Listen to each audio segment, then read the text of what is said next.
Muling nabuhayan ng pag-asa ang mga tagahanga ng Incognito matapos i-anunsyo ngayong araw ang nalalapit na pagtatapos ng Blood vs. Duty, ang action drama series na isa sa pinagbibidahan ni na Richard Gutierrez at Baron Geisler.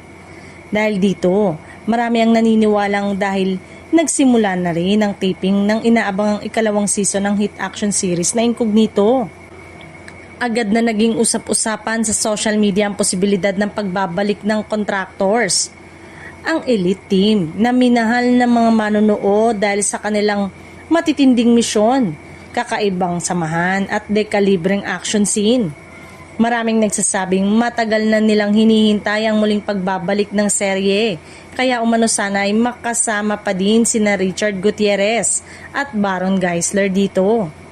Isa sa mga pangunahing dahilan ng pananabik ng fans ay ang posibilidad na muling magsama sa iisang proyekto sina Daniel Padilla, Ian Veneracion, Richard Gutierrez, Kyla Estrada, Maris Racal at Baron Geisler sa unang season ng Incognito.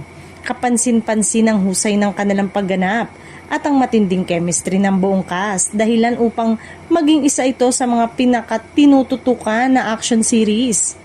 Bagamat wala pang opisyal na anunsyo mula sa ABS-CBN hinggil sa eksaktong petsa ng Season 2, maraming netizen ang naniniwalang ang pagtatapos ng Blood vs. Duty ay magandang senyales na maaari ng simula ng production ng susunod na kabanata ng Incognito. Samantala, patuloy namang ipinapakita ng mga fans ang kanilang suporta sa pamamagitan ng mga komento at social media post.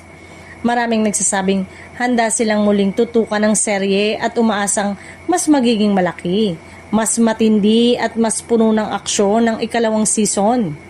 Sa ngayon, nananatiling abang-abang ang mga tagahanga sa opisyal na pahayag ng ABS-CBN at ng production team. Habang wala pang kumpirmasyon, hindi maikakailang muling nabuhay ang excitement ng publiko sa posibilidad na makita muli ang contracts sa isang panibagong misyon na tiyak na magbibigay ng panibagong adrenaline sa mga manonood.